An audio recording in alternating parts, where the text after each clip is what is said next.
Bat Force Radio. Bat Force Radio is rated M for mature, or should that be immature? Hey guys, Dustin Wynn. Hey, this is Scott Snyder. This is Paul Dini. And you're listening to Bat Force Radio. And you're listening to Bat Force Radio. You're listening to Bat Force Radio. This is Kevin Conroy, the voice of Batman, and you're listening to Bat Force Radio, so stay tuned.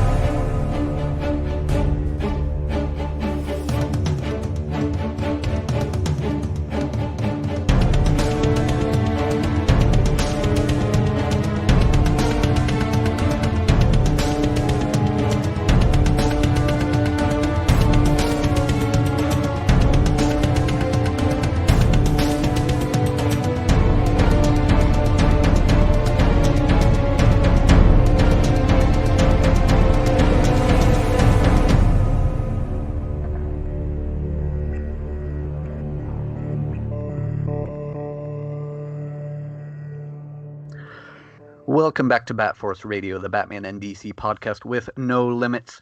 At this week's roundtable, we have Bat Force Tom in California. What's up, everybody? And I'm Robin Cross in Canada. We are continuing this week with breaking up our recent streak of story reviews, getting back to another creator interview. And tonight's guest is an award-winning and New York Times best-selling author, and has written for DC Comics on titles like Wonder Woman, Justice League, and Superhero Girls, as well as numerous anthology issues, in addition to being a writer of children's animated films and television like DC Superhero Girls, Doc McStuffins, and Polly Pocket, and loads of other work. Just before the world was put on pause a few months ago, DC released her book Batman Overdrive. With art by Marcelo Di Chiara and Hilary Sycamore, Overdrive is aimed at a younger reader audience and depicts a pre-Batman Bruce Wayne building the first Batmobile. So joining us tonight to explain just who she thinks she is to be taking over the history of the first Batmobile, her name is Shea Fontana. Thanks so much for being thank you here. for having me. This sounds really fun. I didn't know I was going to be defending myself, but now I'm ready. Well, I hope you're ready to put up a big defense. No, not really.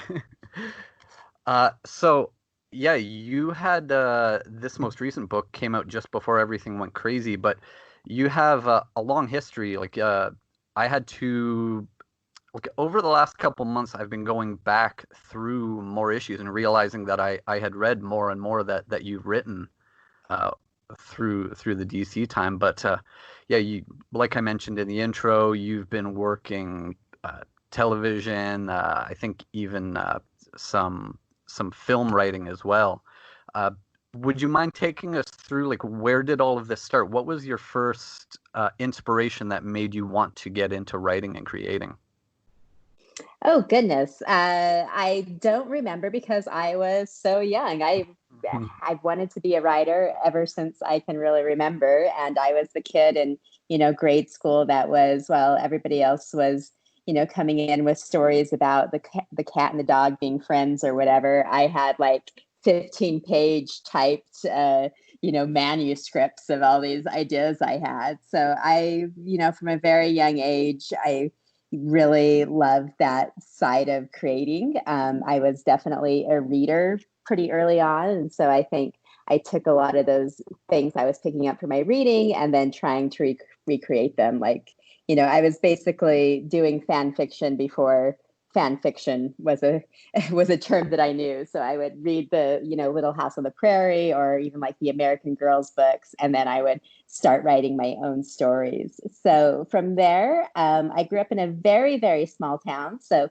we didn't have a comic book store or anything like that, but I did get into comics from the TV side. So of course, as I'm sure you've heard on this podcast before, Batman the Animated Series was my real entryway into the comics world, which, of course, will later bring me to Batman Overdrive. But so I wanted to be a writer very early on. In college, I really realized that animation was where my sensibility was at, and more in the kids' TV and children's, middle grade sort of writing style. And because I'm a fairly silly person, I don't take, things too seriously. I'm not the kind of person who's going to be writing some big literary tome, but I really like that sort of silly, fun side of writing. And the escapism and the ability to put a smile on someone's face is really important to me.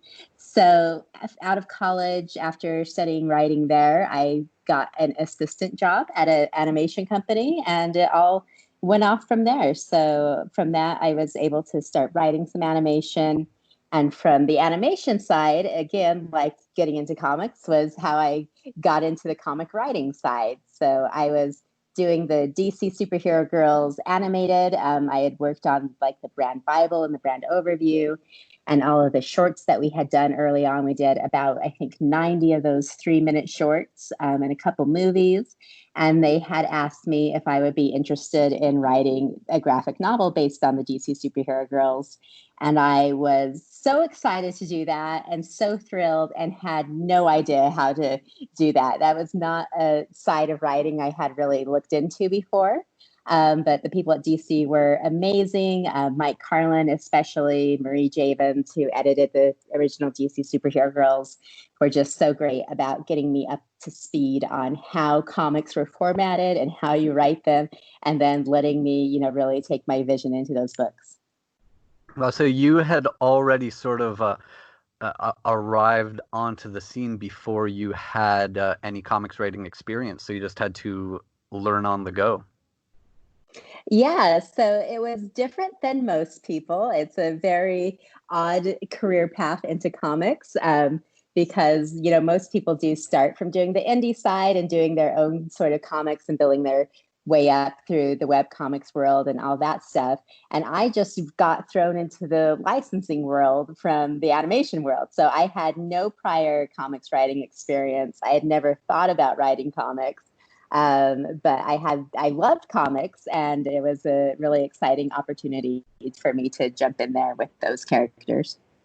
It's an interesting thing about the industry is that there are so many different ways that people get in. A question that I get from people a lot, just people who listen to the show, ask me, "Hey, you talk to a lot of creators. How do I get into the comic business? I want to write comics, or I want to draw comics. Like, how do people get in?" And there's no one answer you can give them. Like, people get in so many different ways. You have the guys that, yeah, they spend years going to cons and submitting portfolios, or mailing in their artwork, or mailing in examples of their writing and getting years of rejection letters.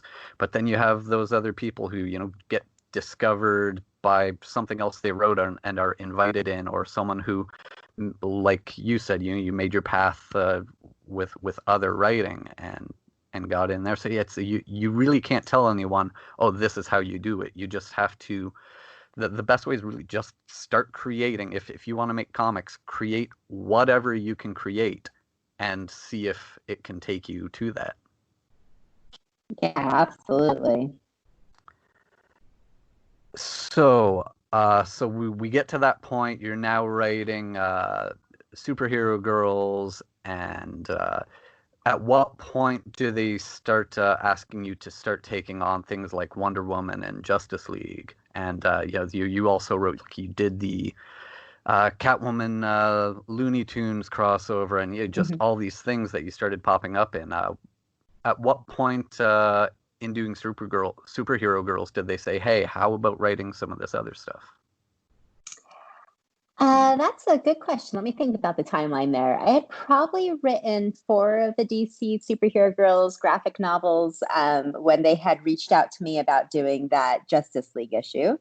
And that went well. And after that, they had, wanted to see if I was interested in Wonder Woman. And of course I was, obviously I was a big Wonder Woman fan growing up, and it was really exciting to, be a part of the official Wonder Woman legacy after, while DC Superhero Girls was super fun and I got to do so much with the teenage version of Wonder Woman, it was really special to be able to work in the the canon universe of Wonder Woman as well. So those were kind of things that I just was then on DC's radar. So when things popped up, they had started reaching out to me. I think one of my favorite things that I did was the Deathstroke the anthology for the summer anthology. So it's just a little, an 8-page story, but it's so out of what I normally do. And it was much more like adult focused and dark than anything else I had done. So that was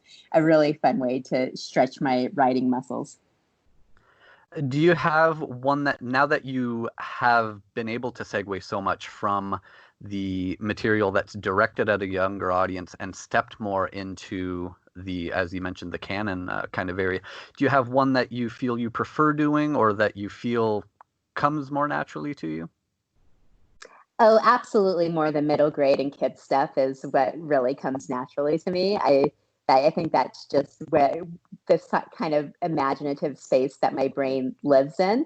I do like, stepping out of that sometimes and writing more adult stuff, but really that's where my tone sensibility is, in that middle grade space. But it is interesting because, as any writer for kids stuff will tell you, is you tend to get pigeonholed there. So I'm really lucky that I have been given these opportunities to go into a more adult skewing space, because it turns out I am an adult and I know how to communicate with adults as well. So it's a funny thing about writing, animation and more for kids, is that people kind of start to think of you almost as like not appreciating or not understanding, more adult stuff. And you're like, no, I'm a human being. I can just also talk on this other level. And it's interesting that you mentioned one of your early interests being Batman the Animated Series, and I think all of us on our end can say the same thing. And it's crazy that this series that was around so long ago, relative to our ages, turns out to be this thing that we're directly involved with, years later in our lives. It still forms so much of what we do with our lives. It is interesting how many other creators I talk to, and all the panels I've been on at Comic Cons, and Batman the Animated Series probably comes up 85% of the time. It's amazing. We got to have Paul Dini on the show a while back, and it's funny to hear how much even he is still a fan of the series. Like when we talked about specific scenes, like I think I brought up the On Leather Wings episode where Man-Bat is flying with Batman hanging from his back, and he just lit up talking about that part. He's still such a fan of what they were making at that time, and it's interesting in that it was such, obviously it was a series made for children, but so many people who are adults and now creating things that they grew up on that show and are now creating things based on it. The Sean Murphy Batman universe in the comics, the White Knight stuff. I don't know if you've read any of that, but it is really built on the skeleton of the animated series universe, but with a more adult skew, and the subject matter and the texture, gets political and historical, but it's really based on that universe. Mm-hmm. So it's just a massive effect for something like that.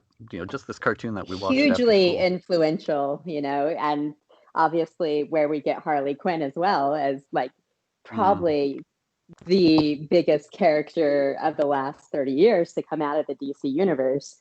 And Absolutely. It all started with the animated series. And I just lost my train of thought there. Where was I going to go? Oh, yeah.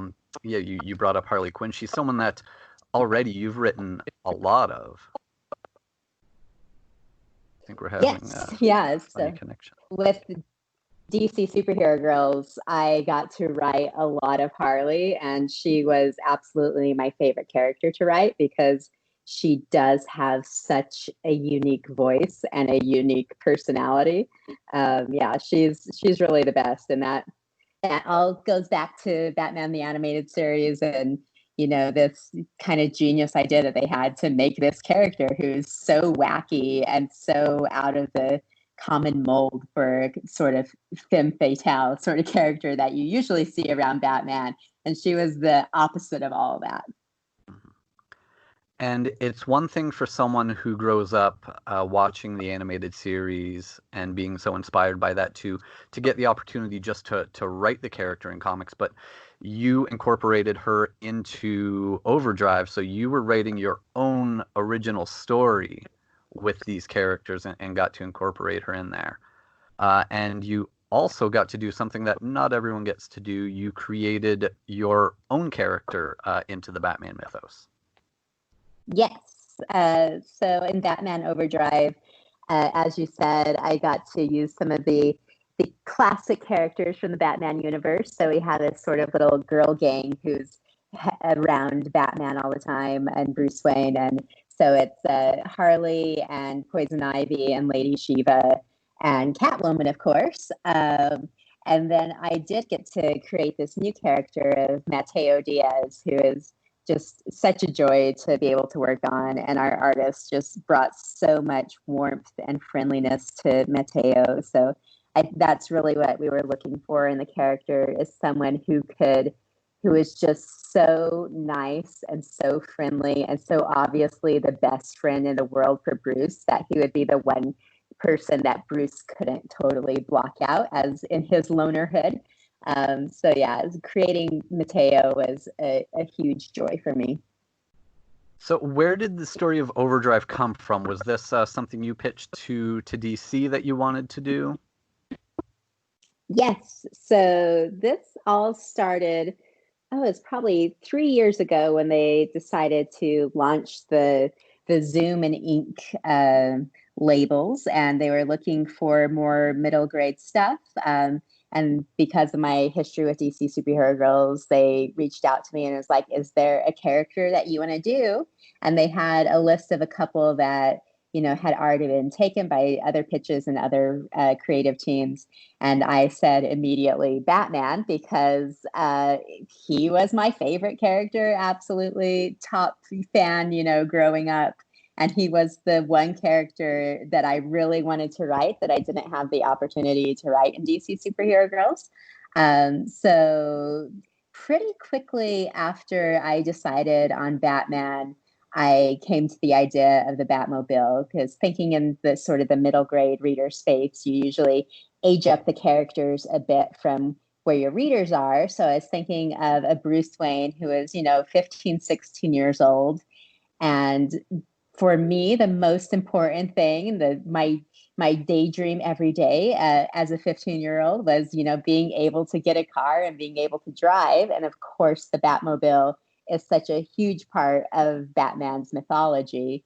I really thought it would be interesting to sort of dive into what the actual origin story of the Batmobile was, which you guys probably could know more about this than I do, but I don't think that's been done in any of the other Batman origin stories that I've seen. It's kind of the Batmobile, it ends up being there, but it's not really an origin story of the Batmobile. So I wanted to kind of tackle it from that angle and think about how the Batmobile, or the car that was going to become the Batmobile, connected to Bruce and how it connected to his story of his deciding to want to become this vigilante. Yeah, it was very cool that you gave it this, the car itself, this lineage and this link back to his family, and it had that important place in his heart. So I mentioned in the intro that the story was the story of Bruce creating the first Batmobile, but it is really about more than that. So for anyone who hasn't read it yet, how would you best sum up the heart of this story? So this story, it's about Bruce. He's 1 month out from his 16th birthday, and he's really, he is struggling a lot in his life. He's really become a loner who's shut out all the kind of important relationships in his life after the death of his parents. And because he wants this freedom that a car will bring, that will mean that Alfred doesn't have to chauffeur him around anymore, he starts looking into his dad's past, and he finds that his dad had this pretty cool muscle car when he was 16 years old, and he wants to restore that car. But when he goes to find it in the Wayne's car collection, because of course, the Waynes have a pretty massive car collection.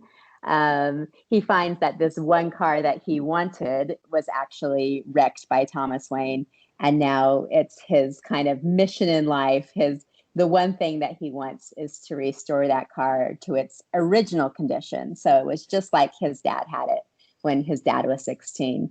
But through that process and through trying to reconnect with his dad through this car, he actually comes to meet Mateo Diaz, who is this sort of car whiz, incredible mechanic who wants to do all these modifications. And through that relationship, he starts to open up himself a bit more to the outside world, and then decides to not just, see this car as his legacy and want to make it exactly like his dad had it, but to really see the car as a way into his destiny as Batman and as this crime fighter in Gotham City. And it was nicely done, and clearly the story was written by someone who did have knowledge. Like this doesn't feel, when you're reading the story, it doesn't feel like, oh, this is just someone using these characters to tell the story they wanted to tell. The story is full of history of the Batman universe itself. Like you got the Falcone family in there, and references to even street names from Gotham, and just things that are always there. So it feels very organically that you are someone who you belong here, and you're doing what you're supposed to be doing. Oh, thank you. I think one of the really great things about DC is how these characters can translate into different universes and different mediums, but still retain who they are and the sense of place. I think Gotham is probably one of the cities in pop culture that has the most distinctive sense of place. And when you're in Gotham. So it's really fun to be able to take that idea and translate it into a story for a different audience, or a different kind of story that you want to tell, but still have those touchstones that remain so true to the original mythology. And one thing that I found myself wondering more and more as the story goes on, and once you meet Mateo, and he quickly becomes more and more a part of Bruce's life, and a part of him, not only a part of Bruce Wayne, but also a part of the road to Batman, and a big part of the Batmobile being created itself. I found myself wondering, I wonder how long it takes for Mateo to show up in continuity. I mean, I could wish that he shows up in continuity one day. Maybe not until the kids who are reading it now are the ones writing the books. Who knows? With everything that they've had you write already, maybe another one of the stories that you get to do is another Batman thing in continuity, and we could see him pop up. That would be a very cool thing. I would love to. That would be really fun. And I know just from talking to other creators before that, one of their favorite things is when they create a character in their book, the thing they love to see the most is when other creators use that character, put a spin on that character in their own stories. Yeah, absolutely. I haven't had that pleasure yet. In DC Superhero Girls, we very specifically cast basically everyone in that universe as a existing character. So I didn't get to create many characters there, but it was so fun to be able to really deep dive into the history of DC and some of the back catalog and find the right characters that would be right for every instance. And, Mike Carlin, who had worked on DC Superhero Girls and who has been at DC since like 1978 or something, some absurdly long amount of time, was such a great resource for that. And I could email him and be like, I want an alien character that has this power and this power. And then he would just send me a name right back. And then, I'd go to the DC librarian and be like, okay, give me some reference on this. And then, so it's a really fun way to go about casting a series and kind of having that the band of players that you use and then putting them in there. But I would absolutely love to create more original characters and see those cross over into other stories as well. And someone who fits into the history of Bruce Wayne, given his entrance into it in this story, he seems like he would fit into the main Batman story, in a good way, because there aren't, within the Bat family itself, there aren't a lot of minority characters, so it feels like there's a lot of space for that. Yeah, absolutely. And I think that's something that, as a collective comic book writers and creators, that we need to continually be better at creating those diverse characters and making sure that our worlds inside our comic books actually reflect the world outside the comic books. And speaking of that, one of the things that I'd noticed recently on your social media was, in the midst of everything that's happening lately, obviously the protests and everything in the wake of the horrible thing with George Floyd and everything that continues happening. But on your social media, I've noticed that you've been in the world of comic creators, you've been a very welcomely positive and inspirational presence. You used your platform to put out a positive message there and be a positive part of that. Oh, thank you. Yeah, I really try to use my social media in that way, and obviously while bringing light to injustices, still trying to see the positive side of things, and keep my social media pretty positive as I go into that side of the world, because Twitter can be a very, very depressing place. Oh, yeah. I like very consciously have to limit my social media time just for my own sanity. It's crazy, the difference. We've talked about this before with other people. There is this stark contrast between the responses you will get on Instagram to the responses you'll get on Twitter. Like, Twitter just somehow feels like a harsher place. Absolutely. And I feel very lucky that maybe I shouldn't say this, but I've been lucky in that among female creators in the comic universe, I haven't been targeted for a lot of those just terrible people who just, rip apart a lot of my friends on Twitter. And even though that it's not a personal thing, getting those sort of messages it will ruin your day. So yeah, I feel very fortunate that hasn't happened to me, but it can be such an awful place for so many people. Yeah, it's since you mentioned that, one of our friends who appears on the show here pretty often, I'm not even going to bring him up to just draw any more negativity his way, but he can't put anything on his Twitter, even if it's that he's auctioning off this original art page, and the point of it is that the proceeds, 100% of the proceeds will go towards whichever Black Lives Matter charity. And he can't even tweet something like that without hundreds of, oh yeah, you're good. Just everyone's so negative. You can't do anything. It's just such a nasty response. Yeah, it can be a pretty bad place. So I think as a society, we can do much better about that. Well, if any time is feeling like we have to be, like, it has to feel like at least a meaningful number of us are coming together and getting with the program and being on the same page and wanting things to be better. This feels like that time that a meaningful number of people are leaning that way. Yeah, absolutely. And it really is.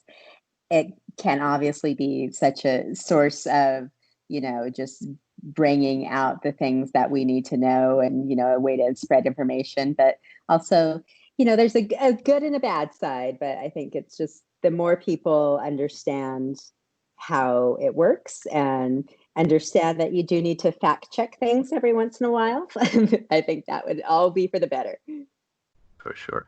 And it's always nice that we do have these other worlds we can go live in for a time, where we aren't dealing with so many of the real world's problems. Yeah, absolutely. This is completely unrelated to anything whatsoever, but I almost sent you a link earlier. This is something that Tom and I have both brought up on the show for various reasons before. You may have already seen it, but that was why I didn't send the link, because I figured maybe you had. It was an episode of either Seth Meyers or Conan O'Brien that Bill Hader was on. And through whatever conversation they were having, he ended up speaking as his 2-year-old daughter, but through the voice of Arnold Schwarzenegger. So I have not seen this. But it's this funny part, and it makes me think of you now, because he's being his 2-year-old daughter, being adamant with him, but speaking with Arnold's voice. And there's a part where he says, "I want to watch Doc McStuffins."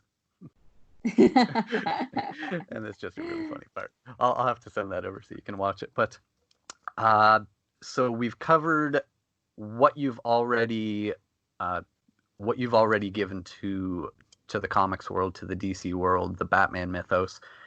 What else may you have? Is there anything else you have planned?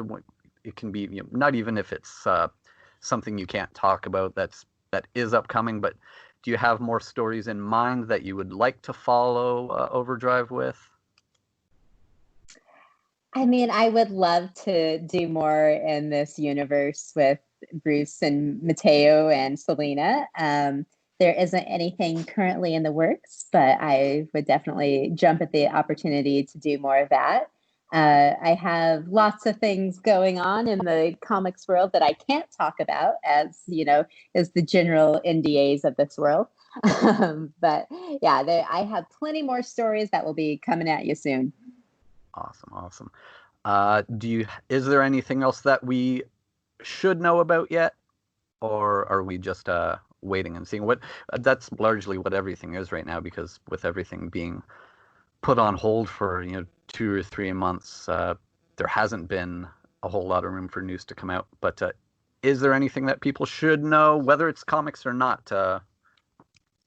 What other work do you have coming that people should know about? You can watch Polly Pocket on Netflix. I have Batman Overdrive, as well as the DC Women of Action, which is a nonfiction book about the female characters of the DC universe, as well as some of the female creators who've worked in DC for the last 80 years. That is available. That came out last October. And then there's 8 DC superhero girls graphic novels and a couple anthologies, and the Wonder Woman. I believe it's Wonder Woman. Let me look at what the number is here, if I could find it. It's the number 5 on the trade paperbacks is my Wonder Woman arc. So there's all of that available, and a lot more animation stuff coming at you next year, but I can't say what it is yet. Damn. Before, I know we're coming close to the end of your allotted time here, and it's good that we've got Tom back here with us now. Before we let you go, we would like to fire up something we call the lightning round. So The lightning round is just a series of goofy questions. Just fire off the first thing that comes off the top of your head, and we'll plow through a couple of those. Do you want to go first, Tom? All right. Yeah, dude. In-N-Out or Shake Shack? In-N-Out. I'm Hell yeah! All right, you're off to a great start. Well, this will be a fun one. Let's just throw it in anyway. We get a hilariously mixed bag of responses on this one. How much can you deadlift?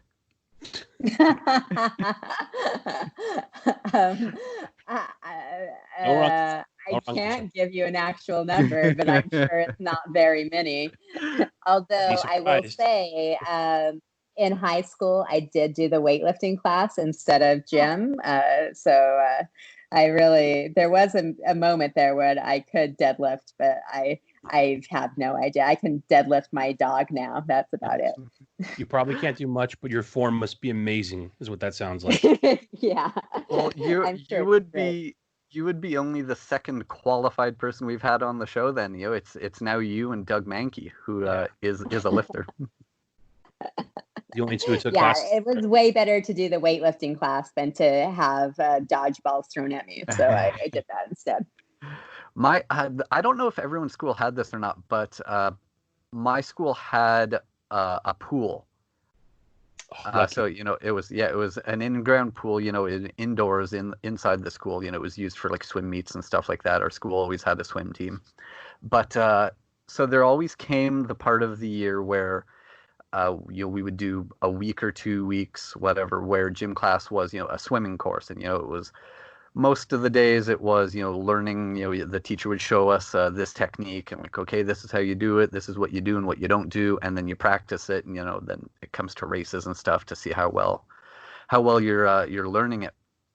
But occasionally we would get these days where I don't know if he just didn't have something prepared for that day that he wanted us to do, or he just wanted to kind of tune out, but it would result in more or less a free swim. But because it was gym class and he wanted us to do something vigorous, it basically boiled down to a game of, all right, for the next 25 minutes everyone try to drown each other.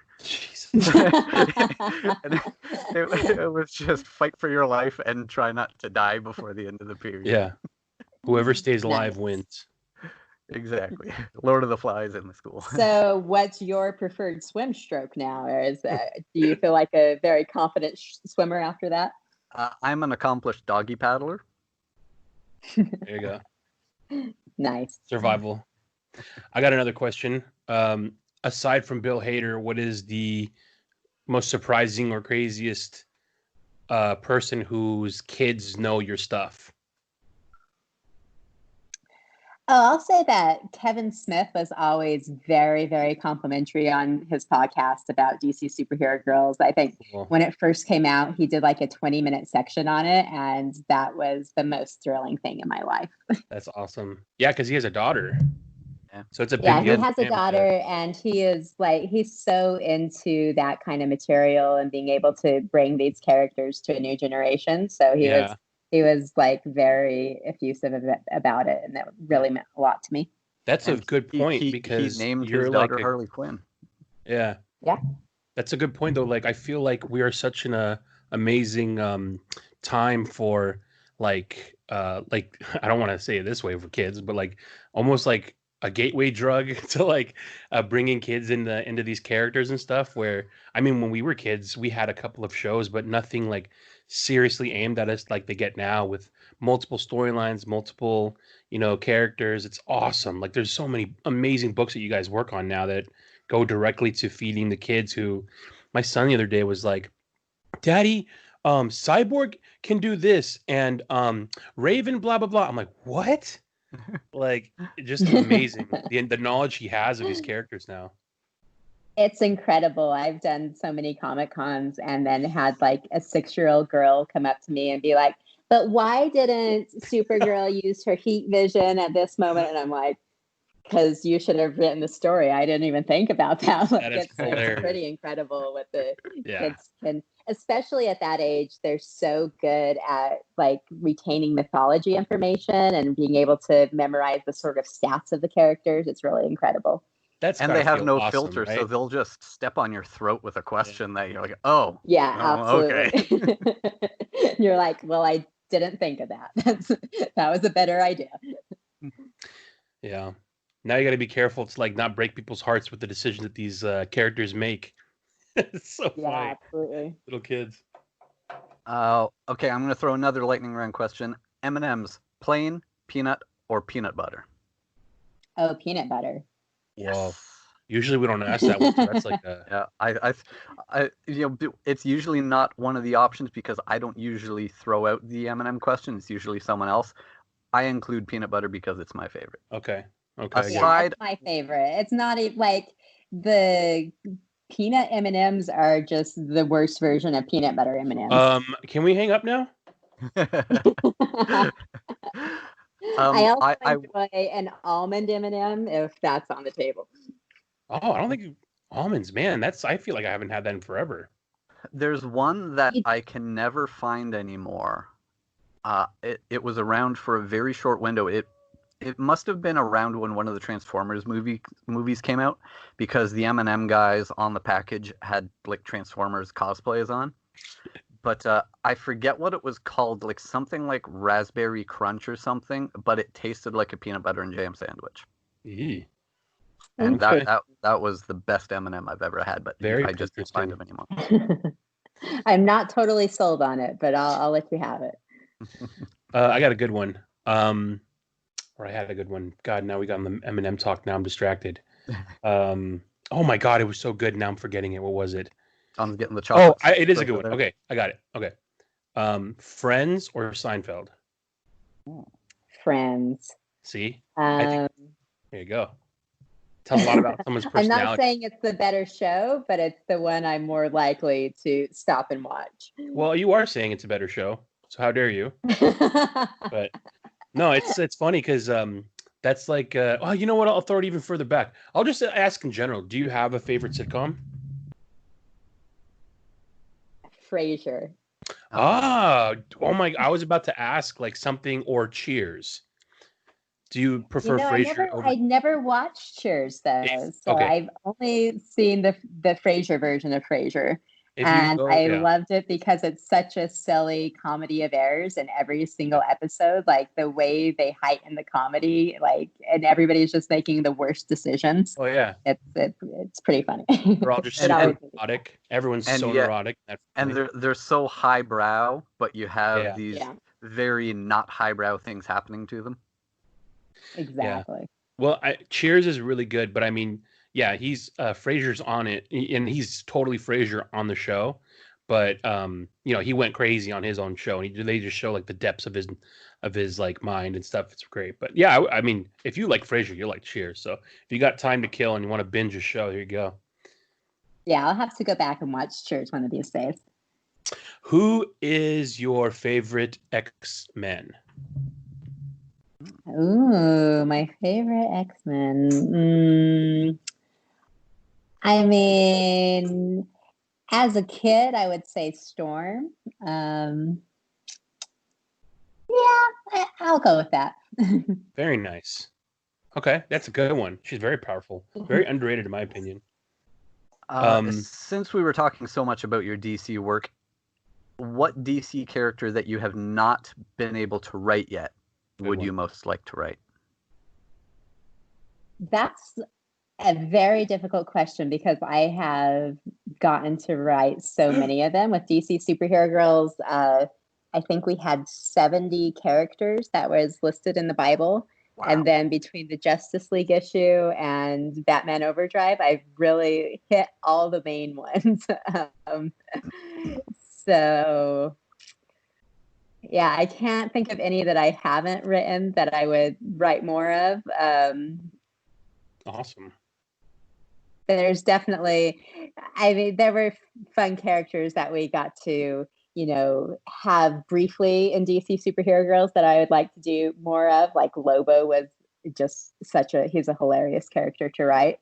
And in that environment was even funnier. So right. A character like that, I would have a lot of fun with.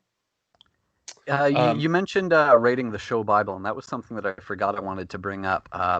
It wasn't until sometime recently that I was aware of this concept that there was a show Bible for every series. What is it like creating that? Like, how big of a process is that? Is it something that you just continue adding to as you go through your writing? Or I couldn't even fathom where to start with it. Yeah, it's a living document. So as scripts are done, you keep updating it throughout. But it really is on most series, it's where you start even before the pilot episode. And it's just, you know, establishing the characters, their personalities, you know, any strengths and weaknesses, that kind of stuff, as well as locations, tone of the show. All that stuff goes into a show Bible. And it depends kind of on the breadth of the series to how long that show Bible is. I would say an average, like what you would go in for a pitch for a series, is probably about 15 pages long. But by the time you finish with a series, it will be much, much longer because you are just constantly adding to it, especially any series with any sort of mythology that the writers will need to, look up and reference along the way. The show Bible is going to be pretty meaty by the end of it. Yeah, and that's really one of my favorite parts of writing because I love in the way the blank canvas of you could make this show anything you want and you don't have to. I mean, you should certainly be worried about how the execution and the production is going to go on the ideas, but it's not as much about filtering that. So there's a lot of things that will come up with in later on in scripts of like, oh, you can't do that because that's too many sets or we don't have the budget for all that. But in the show Bible, everything's a go. There's some awesome photos of you online at Brave New World Comics for a superhero girl signing. And that is ran by Andy, who is an awesome manager. He used to manage Collector's Paradise in Pasadena, which used to be my favorite shop when I lived by it. Is there any shop of near you that you'd like love or that you think is a great shop that people should check out? Well, Brave New World is my local comic book shop. Oh, there it is. That's probably why you've seen so many pictures there. I think we've done maybe 3 signings there. So that's awesome. Yeah, that's my local shop. And Andy is the best. He's really, so enthusiastic about creating a community around comics. And he really knows that, it's not, when you are running a comic book shop, it's not just about getting the issues in or doing that kind of stuff. It's really about creating this community of people who love comics and bringing them together in this special place. And he's just so great at that. Huge shout out to Andy and Brave New World because exactly what you said. I remember when I moved out to Southern Pass or to South Pass, he was the manager at Collector's Paradise, like I said. And I mean, man, I was spoiled so hard. I'm sure you're getting it now, but the way he ran the shop, there's no other shops that have been run like that. And I'm literally depressed every time I go to the comic shop. And not that it's a bad one, but it's just like, man, I wish he was still there. I wish I still lived by there. I wish that it was the same thing because it's not the same. It's just, he ran an amazing shop and it was just like amazing. And you're very lucky to have him as your local shop. I got to say that much. Yeah, he's awesome. Yeah. Awesome. Well, just looking at the clock, I see we are coming towards the end of your scheduled time, so we don't want to keep you any longer and make you run behind, but I want to thank you so much for taking the time to be here and chat with us. Thank you so much. It was really fun. I was not expecting those lightning round questions, and now I have to go and reconsider all my answers. I might have to ping you back later and be like, this is what I really meant. Shake Shack, you're right. No. Oh, no. I don't want to hear that, but if you really feel like you have to, we'll have you back at some point and we'll give you either the same or a different set of questions. You can redeem yourself if you felt you didn't have a chance. And next time Next time we'll bring you into. We haven't been doing it lately, but we got to get this back up and running again. We usually have a tradition where we have the guest leave a question for the next guest, so it becomes this chain where one of the lightning round questions was given by the previous guest, and then that guest leaves one for the next person. So it makes a fun exchange. Yeah, I'll start thinking of my question now. There you I'll go. be prepared. There you go. So if you haven't read it yet, Batman Overdrive, and really, you can still look like a big man and admit that you tried watching Doc McStuffins. Just go check it out. Doc McStuffins is for everyone. Yeah. I've got the song stuck in my head right now.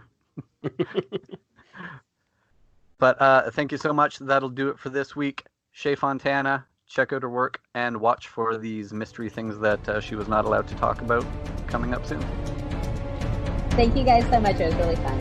Thank you. Have a great night. Thanks so much for coming on.